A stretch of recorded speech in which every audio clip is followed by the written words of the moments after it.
weekend is here, Weekend Warriors. Welcome into episode number 61 of the Weekendology podcast. Weekendology is the only podcast with the hottest takes, the best talking points, and the stories to spark your weekend conversations. We cover everything related to all the best topics from music, movies, sports, food, and more. I'll be your host, Will Deichley, with the one and the only Aaron Berg. Aaron, what's up, man? How have you been to lately? How have I been to lately? How have you been to lately? I've been to great. Good.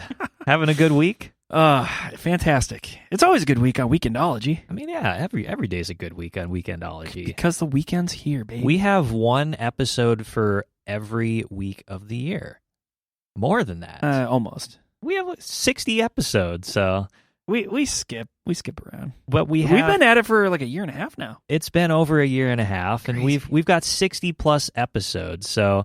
We're just here for the fans, man. We're here to lighten the load for the weekend. We're here to bring great conversation topics, and that's what this show is all about. It's changing, improving, making things better as we cover all the best topics from around the pop culture and the sports world. And like those 60-plus episodes that I mentioned, go check them out. It would be great to start your weekend off with a nice little conversation topic, or, I don't know, call your mom and be like, hey, listen to this episod on eSports. Or, hey, Mom, listen to Weekendology. Rate and subscribe. Rate and subscribe, yes. And then she can tell your dad to do that, and then he can tell his parents, and then there you go. It's flawless. Amazing how that works. Flawless routine here, so... Weekendology is brought to you by the Big Red World Podcasting Network. They're based out of St. Louis. They've got some great podcasts like The House That Rick Built and Six Drunk, One Sober. They're up on Twitter at Big Red Social, and their website is bigredworld.org. Don't forget to check out our webpage on the Big Red World's websites for links to our episodes, social handles, blogs, all the latest content. Keep up with all the happenings of Weekendology, because we are never slowing down, Aaron. We're not stopping. Not for anybody. No. Or anything. Full speed ahead. Full speed ahead. And if you want to keep up, make sure to follow us on our Twitter and our social handles. We're at Weekendology Pod. Our entertainment handle is at Weekendology ENT. And our sports handle is at Weekendology Sports. Every time you say Weekendology ENT, I was thinking Nelly. I was thinking, Dirty ENT. That's an old school reference right there. Wow, that's a deep cut. That always passes through my mind every time you say that. I would have never guessed, Aaron. Dirty Entertainment? No, I don't know if that was his label from back in the day. I don't know. If you don't like Twitter, you can check out our Facebook page as well, at Weekendology Podcast. We've got all the updates for everything. And as you listen to this week's episode, rate it on Spotify, Apple Podcast, iHeartRadio, wherever you're listening from. Great comments Alexa and subscribe. That you're giving it 5 stars. Yeah, you can say, hey, Alexa, play Weekendology Podcast, and they will do that because we are on Amazon Music. You could say, hey, Alexa, subscribe to Weekendology Podcast. You could. Subscribe. That's the better one. Rate 5 stars, and also download all of our episodes. Tell them Will and Aaron sent you. Tell them Will and Aaron sent you then. So, yes, we're happy to have another episode. We're happy to have you guys back. You guys are our family. The Weekend Warriors are here, and it is Friday, so the weekend is upon us. And what's also upon us is our pick of the week then this week. So my pick of the week is one of my... I don't know if I've used this one before, but I'm going to say it again. Oh, no. I knew... I was going to say, I was like, one of these days you're going to I'm going to repeat myself, but... it's not Gordon Ramsay. No. Okay. It's WandaVision.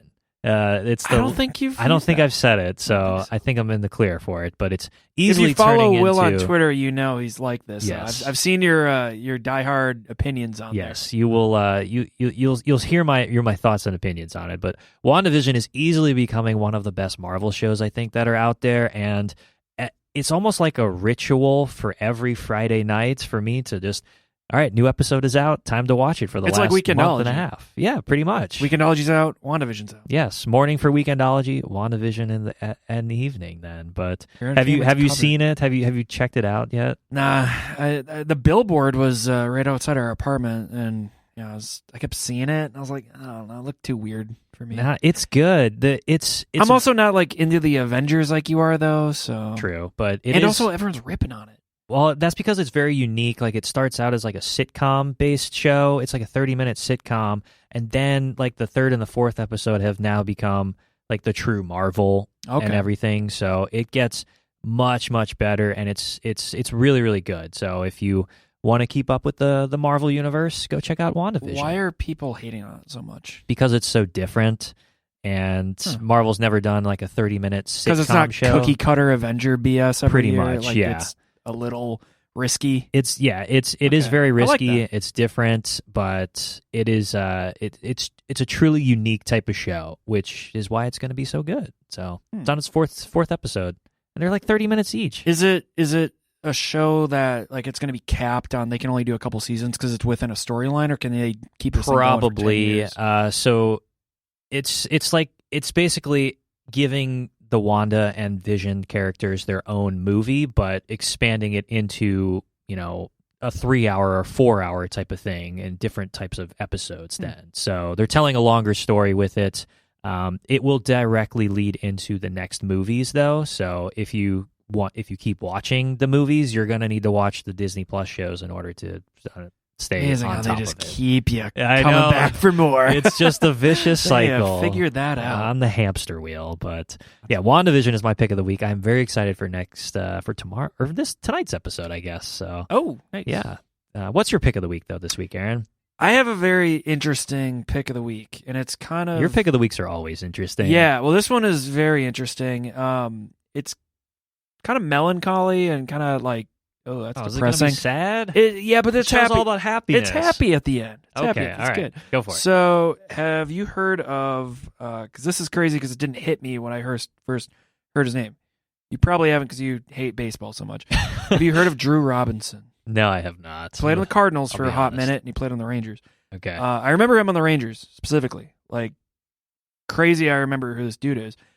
So this just came out, and I read this article last night. So. It's kind of a 2-part pick of the week. You can either read the article or you can watch the documentary if you're lazy. I did both, and I would recommend you do both because you get just interesting insights from both. And the thought process and the visual is important. Basically, so Drew Robinson is a Major League Baseball player. He tried to commit suicide, and he was almost successful. He shot himself in the head. And like put the gun to his temple. And he lived? And, wow. Yeah. Like that's is this recent or? Yeah, this was April of 2020. Okay, so like right when the pandemic started, right when baseball was like we're canceled. He was going through hard times and pretty much all his life, and he gets into it. So it's really interesting just from a facet of mental health in general, but also, and since this is a sports episode, that's why I wanted to pick it. What athletes go through. It's just incredible. And then also just what people in general go through and just the self-doubt. And no matter who you are, and this is a guy who he was successful in baseball all his life. He had an awesome fiance. He had a family, that supported him. He had all this stuff around him, but because of just, the mental health struggles and the struggles of the pressure of just, Major League Baseball. So where is he now? Like, is he okay or? Yeah. So, and that's what's fascinating. The article, it's by Jeff Passan, who's a good sports writer. San Francisco Giants outfielder Drew Robinson's remarkable second act is the article. Is he back playing then? So yeah, I'll get into that. So he was going through all this stuff, masked it. No one really knew, except his family a little bit. But then it was just a shock, and he literally shot himself. He laid there for 20 hours in his house, and just basically bleeding out. He called 911 then the next day, and then was like, "Hey, I need the police to come here." And they didn't believe him. They were like, "Oh, you had to get robbed. No one would shoot themselves and then survive that." And he did. It actually happened to deflect a bone in his face and go out. Basically, it went through his eye and his cheek. Wow, this is a fascinating It's documentary amazing. I need to watch. And it missed his brain. So the only really damage he has, he had a bunch of facial surgeries, is he's just missing his eye. But he's fully capable. He is, and he's back training, playing baseball. The Giants signed him to a minor league contract. So he'll be back in the minors. So that's incredible. He's back, and he might be back for spring training. That is an incredible story, and definitely worthy of a pick of the week. It's incredible too, just not only for the story of him surviving that, but also his attitude. And it's someone who really I just find inspirational. Not for the act; it's a terrible thing what happened, but like how he took that and used it to really help others. And he's kind of like a Michael Phelps kind of figure in that way, where he's bringing it to light. and he's showing, hey, these are the dangers of if you don't, fix your mental health problems or, get help. Right. And then acknowledge it, but also that you can be anyone. You could be this athlete and look where it can drive you. So that's awesome. It's great. He's really That's inspirational. really cool. And I mean, we're rooting for him to get back to the bigs, and he might be the second player in Major League history to play with one eye. So wow. Yeah, fascinating. That's a great story, actually, and I think it's a great stepping off point for our episode topic then for this week, because I'm really excited about this one. It's a good conversation to get your weekend started. We're talking about the evolution of athletic training and how it's affected athletes over the past few decades, and we really asked the question, are athletes getting better, and are we learning to push the human limits a little bit more? So I think it's an interesting question, because we were talking about this and asking, are athletes actually becoming genetically better year after year, or is it because they have better styles of training or nutrition or whatever it is to make them better? Mm-hmm. And you look at the old style athletes and their training, like, what do you think of when you think of who an athlete is? Like, what's the first thing that comes to your mind? When you ask me, like, name an old athlete? No, like, what's the first thing that comes to your mind when I say the word athlete? Is there like a player or something that just like, or like an image of like... Oh, just in general? Yeah, just in general. Yeah, I mean, I think fast, strong, the whole faster, higher, stronger, that whole thing. Like, I guess just in shape, quickness. Speed, precision, power, and all then that kind also of stuff. like almost like, kind of going in what I was talking about with my pick of the week, perfection, and that's the thing. I think like just this perfect body and shape and everything is just top level. That's initially what comes to mind. I think that image is because of the type of athlete that we're used to now. I mean, you look at the old athletes, and I mean, in my image, when I think of like an old athlete from the 70s or something, they're, punching slabs of meat and, Rocky. Rocky lifting, train tracks or whatever on the train yard or something. I always love when you look at the Babe Ruth workout videos. Yeah. You ever see those? And it's like, what? He's hitting him with like a ball in his stomach. I'm like, what is that doing? Like, very odd type of things. Like I think of a lot of grit and determination, but like kind of dirty, grimy, like, nose to the grindstone type of thing. When I think of athletes from, before, I guess, like the 90s, maybe. Yeah. You think of like the Jack athletes, Lambert, where his face is all bloody. Yeah, everything. And now when I think of athletes, I think of they have the best technology. They're pristine condition. They're elegant. They're just like, they're almost like machines type of thing. Yeah. They're able to do things that players, 20 years ago, 10 years ago wouldn't even dream to do. But is it because they're in better shape, or is it because there's better technology to, I guess, fuel that? Yeah, and that's what it really, I find it funny because, y'all still, it's amazing. This is still a debate, but people still love debating, eras like, oh, is LeBron better than Jordan, or is, whatever. And I think that's so goofy because you can't compare them, because Jordan didn't do the workouts that LeBron did. There's no way. Like, look, so now you have the internet, and there's so much more resources and information available. So if Jim Brown had the internet back then, when he's playing in what 30s 60s or 50s, 60s or something, he would have access to better training programs, more nutrition. He'd be a monster. Well, and how many athletes? That's a perfect example. How many athletes do you see playing 3 D1 college sports? Right, at a major program. Dude went to Syracuse and played 3 D1 sports. Yeah, I mean, so you've got more information, more resources available as well. I think when you compare the two eras, there was less variety in the training programs that you had back then too. Maybe back then you had your standard conditioning and your standard strength training, and that was it. But there wasn't any kind of intricate type of workouts to work certain muscle groups or different types of drills for the sport itself or whatever it is. Well, I think that's a testament just how sports have become such a business, especially pro sports. It's about making your money. And how do you make your money? Well, I stay in the league. How do you stay in the league? I have to be pristine condition the whole time, or else they can send me down right away. Whereas before, it's interesting. My great grandpa actually played for the Red Wings a little bit in the 40s. And I always would talk to him about that because it's so fascinating to me that, as a kid, I'm like, wow, that's so long ago. I mean, literally, he played during World War II. Wow. He's over here playing hockey, Yeah. 1 year, he missed Gordie Howe by 1 year. Ooh. And he missed Stanley Cup by 1 year. But yeah, it was just so fascinating because even talking about guys like Gordie Howe, and that level of athlete where you think of him and you're like, still to this day, he's got to be in a top 10 at least. I think I tweeted this. Yeah, you did. Recently. He's my top 5 hockey player of all time. This dude had played in the 40s. He also played in the 80s. But it's fascinating because if you put him against Sidney Crosby, Alex Ovechkin, even Wayne Gretzky, how would that compare? And it's fascinating to me because if he was doing the training that those guys were doing, would he be that much better?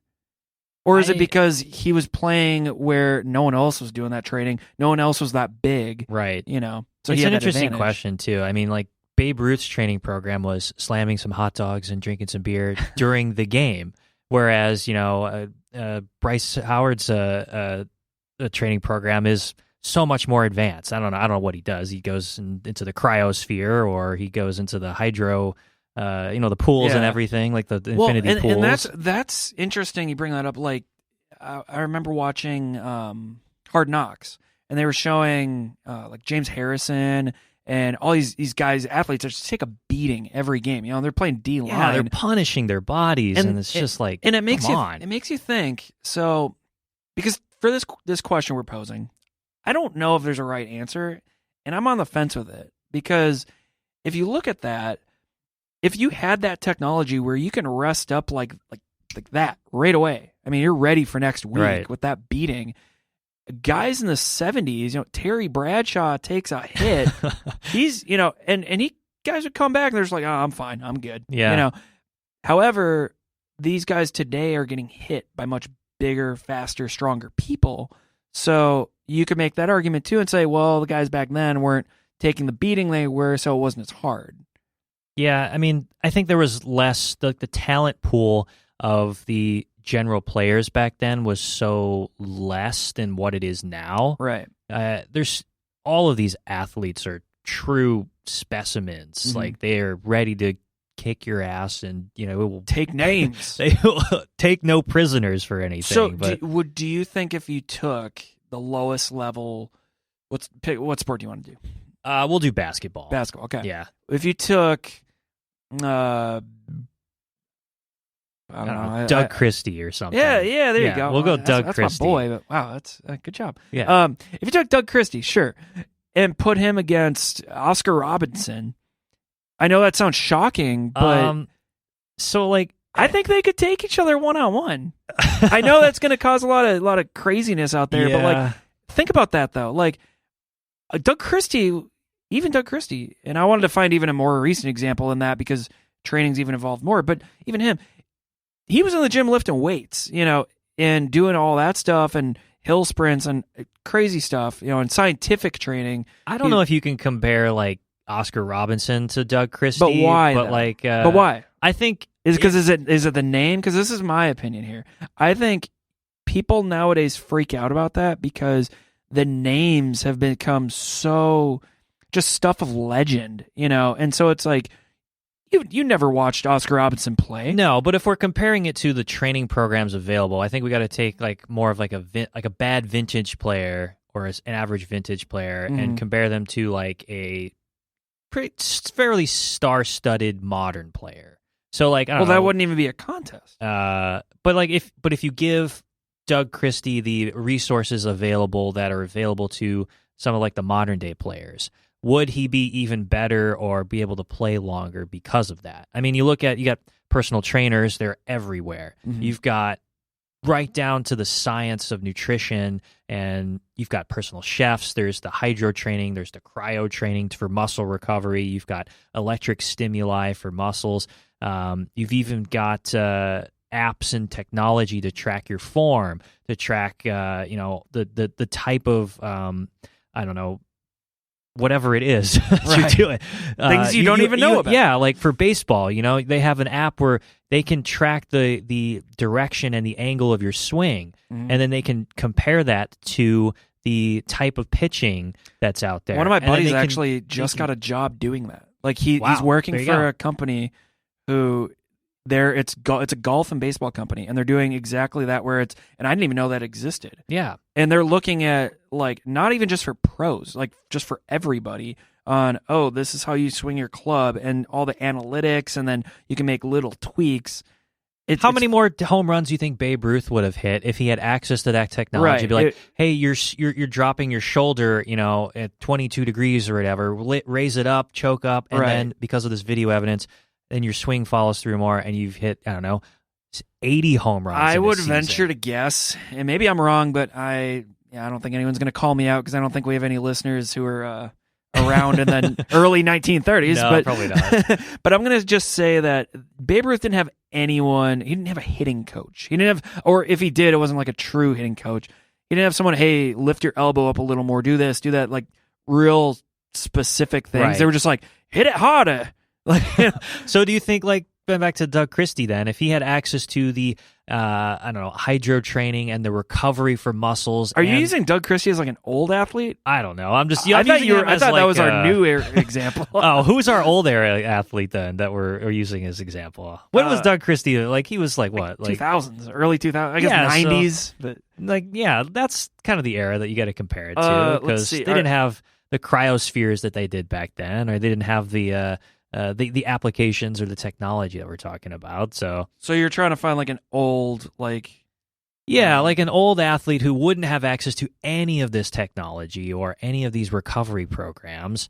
Like LeBron, he does the most advanced recovery methods you've got. I mean, I've seen videos of him in his mansion, and he's got the hydrotherapy, and then he's also got like the best gear and the shoes, and like the gear actually does matter. Oh, well, and that's a fascinating thing too. I mean, and that's like Michael Jordan that started. You know, I mean, it's crazy when you look at dudes who were rocking Chuck Taylors. I know, 70s. right? How did they not roll more ankles? Like the shoes are so more high tech because there's less impact for your feet. That means there's less impact for your knees, which means that you can play longer. You're faster. You're more explosive.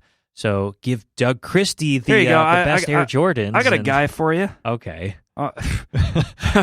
Only on Weekendology, man. Probably never know who this guy is, but Don Carlson. Never heard of him. He was on the Minneapolis Lakers from 1948 to 1951. That's a deep cut. Actually, 1950. That's a long time ago. All yeah, right, but you said Don Robertson or whatever. Don Carlson. Don Carlson. The Don Carlson. Okay. So yeah, you take someone like Don Carlson and put him against like LeBron. Or even Doug Christie. Yeah. I think that's the thing that's tough, where it's like, could Don Carlson be at the level of, even just more serviceable, if you gave him proper footwear, just simple things like that. Right. A weight training program, a nutritionist. And that's the thing that's tough, because it's like, the easy answer I think is yes, because obviously those things are enhancers in some way, shape, or form. Right. However, who he's playing against, I mean, George Mikan was his like star teammate, and that's just because that dude was tall. Yeah, that's true. And so I look at stuff like that, and it's like, well, if they're playing against lower level competition, like the NBA wasn't really the NBA. Like I said, it was like a hobby for those guys almost. Well, yeah, like I said, like the talent pool was so much less back then, because they didn't put a big emphasis on it. Like a lot of the times, it wasn't their primary job. I mean, you had a couple of like lawyers and I don't know, like regular dudes, also playing pro sports. So you have like Doak Walker, I think, is a great example. Yeah. One of the best running backs of all time. He played like 5 years in the NFL and was just like, I'm going to go do real estate now because I can make more money. So like just someone like that, where like they are so legendary, but I just think it wasn't an importance to them, so they were like, and that's it wasn't like a lifestyle for them back then. Now, when you're a professional athlete, you're groomed from it from the beginning. And that's where I find it interesting to think, okay, if you took Doak Walker and compared him to Barry Sanders, who's better? And I just think it's unfair because even someone like Barry Sanders, like, he got that special training. Right. Naturally, sure, Barry Sanders, most likely a just natural better athlete. But I do wonder if you stripped away all the training that Barry Sanders did and put him in the world of Doak Walker, how would he do? And I really do. People will hate me for this, but I really think he wouldn't be. I don't think he'd be anything special. I think these guys, that's a hot take right there. It is a hot take, but that's where you come to Weekendology for. That's true. I just think these guys, they benefit so much, and I think you're seeing it from guys today, especially. Yeah. Like right now, guys are getting rested, for nothing. Like in the NBA especially. They're getting pulled out of the game and managed, and it's really being looked at. They're not just thrown out there and like, okay, go play. So it's just It's interesting to me, and I think that a lot of these guys, they're almost looking better than they actually are because they're provided with the most resources. Yeah, I agree with that, and I think it's a testament to how we're seeing athletes in their longevity of their careers, whether it be load management or better technology, better recovery, better eating, whatever it is. The average athlete is like 28, 29 is when they retire. You're seeing athletes now play into their mid-30s, even mid-40s. Right. Tom Brady. Brady. That's Drew Brees. Aaron Rodgers are all top-level, like, elite quarterbacks playing into their, mid-40s almost. Brady's what, 44? 43? 45? Yeah. Or 43 going like on 44. Yeah. Oh, okay, that's a perfect example, though. Look at Tom Brady. He came into the NFL not athletic. No, and he was the last pick in the draft. And I think that's the testament, though, too, is you take that, look at how much he needed to be at the level he was at. He needed the TB12 diet and all this crazy, insane stuff to play at the level he's still playing at. And, people call him the GOAT. But without that, he wouldn't be what he is. It's because he has all these, he's got these quarterback coaches telling him how to throw and how to improve and how to change. And he's also got unlimited money to spend on whatever he needs too. They're funding this lifestyle and this longevity. Another example, when I think of the word athlete, I think of Cristiano Ronaldo. The dude is in the greatest shape ever, but he's been able to extend his career and play at the top 1% to 2% of any kind of athletic performance because he has access to the best programs, and he's a freak, but he takes such great care of his body and everything. And you see him, he's playing, he's 35 and he's playing and training like he's 25 still. So is that because his body is just that physically gifted, or is it because he has access to some of this stuff, or he has the ability to have the best shoes, or the hydrotherapy, or and that's my take. I really think it's all the things that you can get nowadays with, because you look at older athletes, and sometimes like Michael Jordan was a freak of nature too. Like his body was insane, but he didn't even start lifting weights until like midway through his career or something. So like imagine if he was lifting weights and when he was like 23. Even he only played 12, 13 years. Yeah. So I think that's the evidence right there of these guys. So my opinion on this is weird because I think it's a little bit of both, where you could take a guy from today. If you took a guy from today with his training and everything they give him now and put him against a guy from way back in the day with you took Babe Ruth versus Barry Bonds. Barry Bonds is going to win. It's going to happen. There's like you can only make up for the lack of talent or like the talent level to a certain extent. But I think if you strip away the benefits you have today in pro sports and then gave the guys back then those abilities, I think that's really the difference maker there. So let me ask you a question then. So do you think maybe with all of the access to the different types of technology or the load management type of thing, do you think it's made some of our athletes a little bit softer though? Because if you ask like an old legacy player who's like, oh, back in my day, we were warriors and stuff, and they were grinding through, and like that is a very like the epitome of what I would think of like a 70s, 80s athlete. I think because guys, well, one, it's a business, so they're thinking I got to stay on the court gotta protect or the field investment. to make money, but also, like I brought up Doug Walker, you play 5 years, you're good. That's my NFL career. Nowadays, guys want to play 15 years. Yeah. You look at Frank Gore. I mean, you're running back. Adrian Peterson. These guys are. It used to be you turn 30, you're done. Nowadays, guys are like, well, wait, I can realistically play into my mid-30s. Yeah, 34, 35 right. is like when, easily. Yeah. So I think with the load management stuff, I hate it as a fan, but I think guys are looking at it and they're like, you know what? The regular season is so long. Why would I risk, well, one, my money, but two, just my career in general and really get all that mileage in my body when I don't need to, and I could preserve this, I could get an extra 3 years out of this. Whereas back in the day, it was, well, no, career is short, and because guys weren't looking out for you. Guys weren't looking at your training and how that affects you. They're just like, just go out there and play. That's it. Well, do you think like the sport, and we've talked about this before, but do you think the sport has maybe taken, like the actual sport itself has taken a back seat to the glitz and the glamour and being able to be kind of like more of the atmosphere of pro sports itself? So like Michael Jordan would never sit out a game in today's day and age. If he was in modern day and be like, hey, Mike, we're resting you for load management, people are like, screw that. I'm going out and playing. Food poisoning, and he played. The dude had 103 fever and he would play. So like now you see like, I don't know, LeBron or James Harden or Kyrie be like, hey, we're resting you, and be like, cool, man, I'll just sit out, no problem. Like, do you think that's I guess like a testament to maybe how soft the players are, but how like they don't really care about that much about playing the sport? They're just there to just, I don't know. I think the competition be an entertainment figure. Yeah, I really think the competition's really gotten taken down a notch because guys, I sound like an old person here, but like I really think, damn old man. I really think that guys winning a championship is secondary. I not for everybody, think it is too. But I think overall it is because you can build your brand.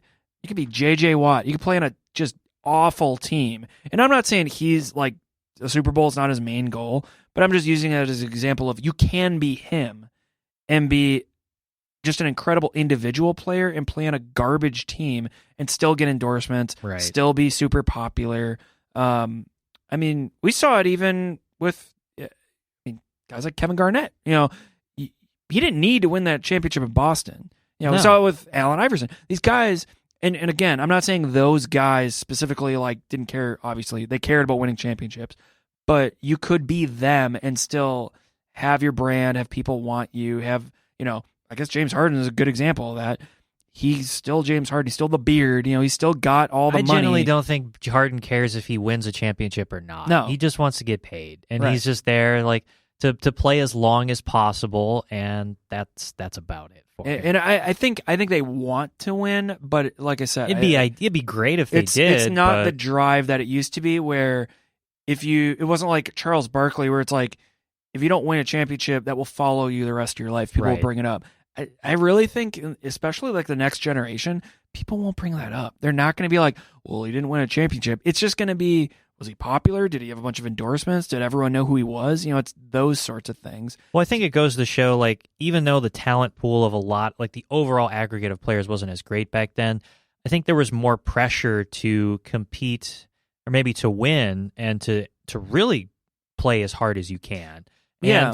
And to grind out results no matter what, even if you didn't have the best training program or the best technology, like, okay, sure, you go punch a couple slabs of meat and you lift up a few train tracks or something, or chase a chicken, and that's your training, and then that's good enough. I think because back then too, you were reliant on, do you have the best genes? Okay, you have the best genes. You're the best one here. Right. You're amazing. you're incredible because what you were born with. Nowadays, everyone is incredible. There are no, I mean, you look at the NBA, even compared to the 90s, there are no big white stiffs anymore. No. You know, there's no more Luke Longleys just standing there collecting space. You know, they are all shooters. They are all like skilled in some way, shape, or form.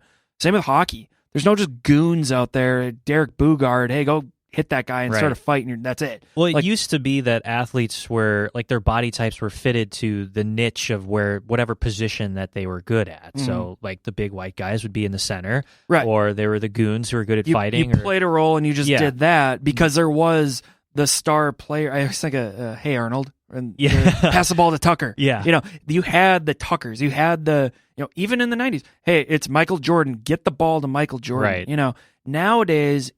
You have some guys like that where it's like, obviously, get the ball to Durant or Curry or whoever you want to pick, but you will be shown up if you go out there and you're not as good.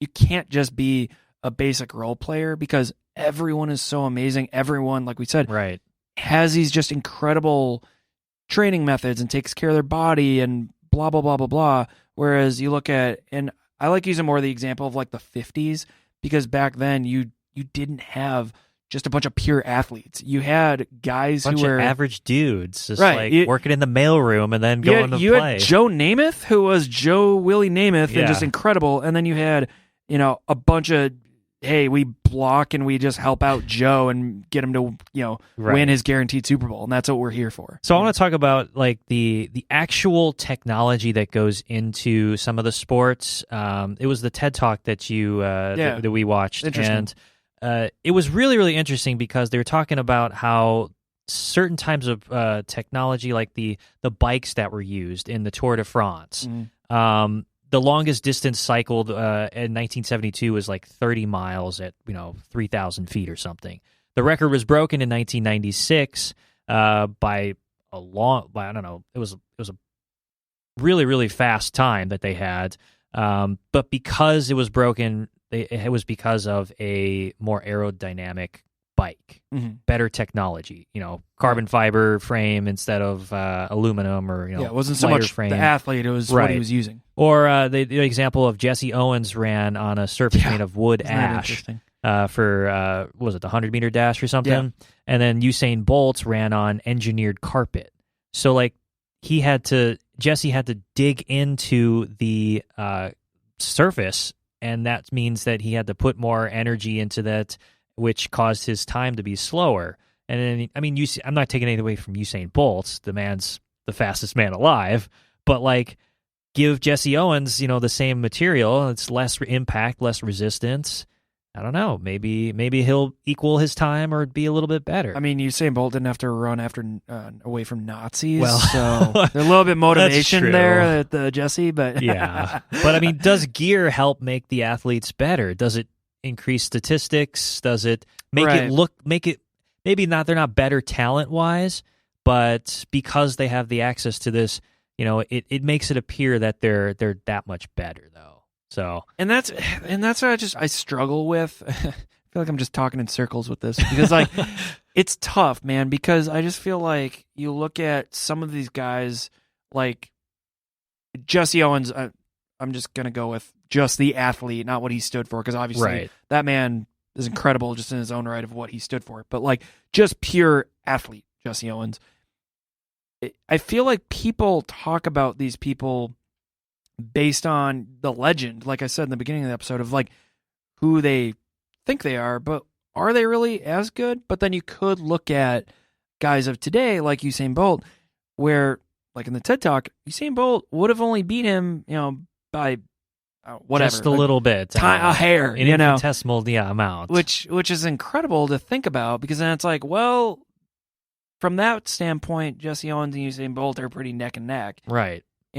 So that's why I struggle with it, because I feel like we want to put these guys from a long time ago, most of these guys we didn't even watch play, with people we've watched play, because they're just legends in our mind, I would love to see Oscar Robertson go up against LeBron and Doug Christie.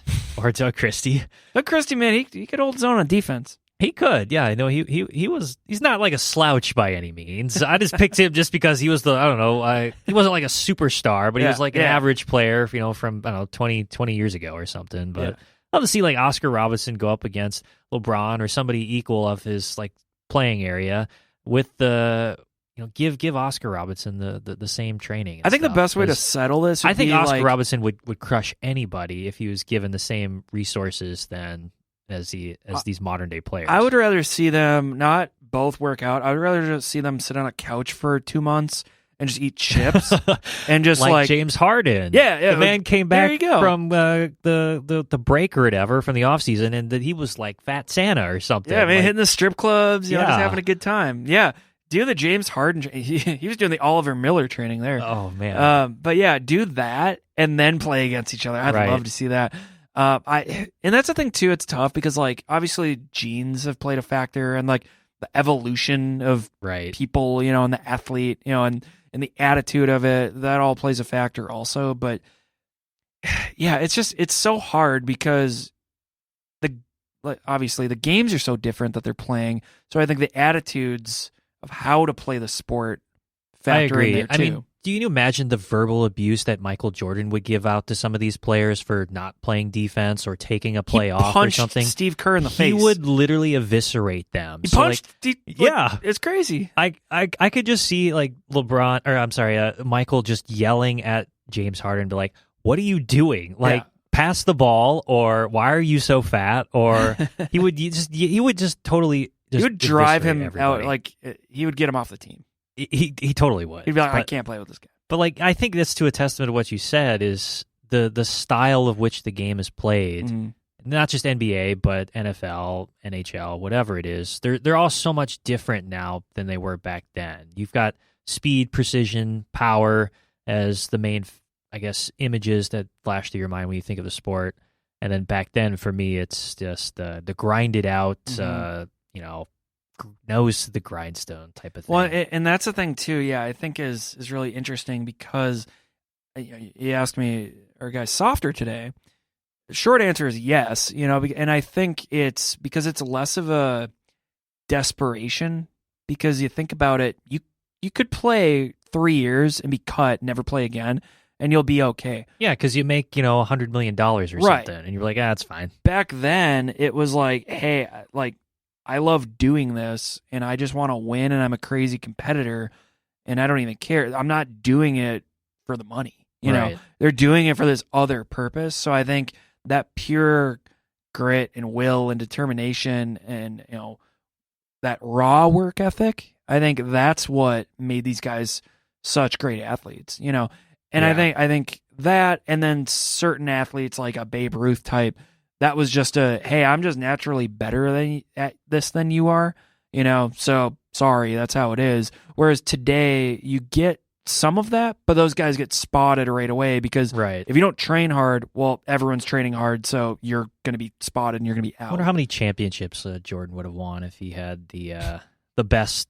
type of tools and everything. I mean, he played in like the 90s and early 2000s. Yeah, even if he had, the stuff of today, I mean, he could have played 5 more years. If he had like the technology to say like, hey, you're dropping your elbow when you're doing your jump shot or something. Right. Like those analytics. Yeah.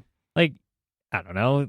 He could have been like, no, you're wrong, and that's right. I think it's individual, like it's case by case basis. You take him, I think he would be, because you're taking the psychotic, he's got that old school mentality of like, I just want to beat you because I'm a competitor and I'm going to beat you, mixed with, just gifted genes, and then you bring in the training. I think, he would be probably the greatest athlete of all time. I would say so.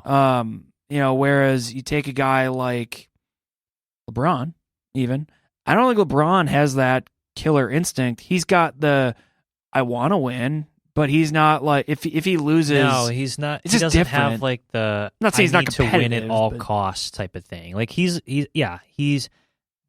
a true athlete though, LeBron. Like the way he transitioned his body from big bulky guy, to a little bit slimmer, quicker type of player was phenomenal. I mean, I think it was like, what, 7-8 years ago or something that he lost like 20 pounds or something. But he was able to. It's easier for them to do that. Exactly, because you have access to the best trainers, the nutritionists. He could just call up his trainer and be like, "Hey, man, like, I mean, I'm not taking it away from him because some guys can be like, nah, screw it, I'm not doing that." Right. The time he takes to do that is impressive. However, he has every resource at his disposal to go.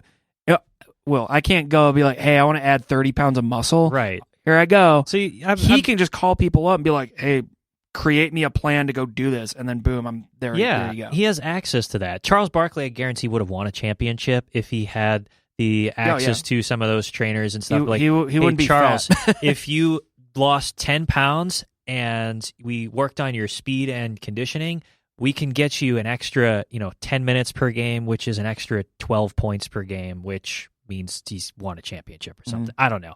So that's the whole basis of what we're talking about. I think too, like if you did it across the board, it would be interesting. Where if you like even the 30s, you went back when people didn't really know about like training and stuff, and you I would gave love to see that. Everyone those resources. I think you would see really like what you would see today. Yeah, I think it would be pretty similar because guys would have the resources at their disposal and then be able to do it, as opposed to just relying on, you have the natural talents. Yeah. Well, if you liked what we talked about in today's episode, let's continue the conversation. Hit us up on Twitter, YouTube, all of our social medias to let us know what your thoughts are as well. Are athletes getting better because they have more resources and technology, or are genetics just getting better? Share with us your thoughts on our social handles. Email us to keep up to date with all the best coverage from everything related to sports, music, movies, and more. Check out our Twitter at Weekendology Pod. Our sports handle is at Weekendology Sports, and our entertainment handle is at Weekendology ENT. Check us out on YouTube as well. We're at Weekendology Podcast. We've got a Facebook page. Just search Weekendology. And if you have anything else that you want to talk about, Aaron, before we cap it off here, send us who would beat who. Yes. Different eras. We would love to see your matchups. Why Doug Christie would beat LeBron James in today's day and age. So I would love to hear that. I want to see Doug Christie. And I know Oscar there's Robertson. A few listeners that we have out there who are homers for the old school style of any kind of sport. So we'd love to hear your opinions on it as well. Let me tell you why Gordie Howe would score a hat trick on Henrik Lundqvist. Oh, I would love to see that. That'd be great. Oh man, you could take this so many different ways too, because you could look at something like that and it's like, well, okay, if he's so good, like, could he score on a goalie? Because I mean, goalies are better athletes now, so I don't know. There's a lot of different ways to talk about it. I don't know, Will. I don't have the answers. I don't know. Check out our last episode where we talk with eSports co-founder Byron Abrigg of Mission Control. They've got a great platform out there for recreational eSports. That was a great interview. Yeah, I really love what they're doing and why they're doing it. The motivation's cool. Like bringing people together. The community that's awesome. of gaming is stronger now than it was ever before. And now people like me, noobs like me, yes, I can go play. You know what GG stands for? There you go. Stands for good games. See, now I can play. Like it's not just like, oh, I'm not good enough. You're a true gamer now, Aaron. Weekendology is brought to you by the Big Red World. Go check them out on Twitter at Big Red Social. Their website is bigredworld.org. You can check us out on Apple, Spotify, iHeartRadio, Amazon, wherever you listen to podcasts. We've got new episodes every Friday. Thanks for tuning in this week. Have a great weekend, and we'll see you guys next time.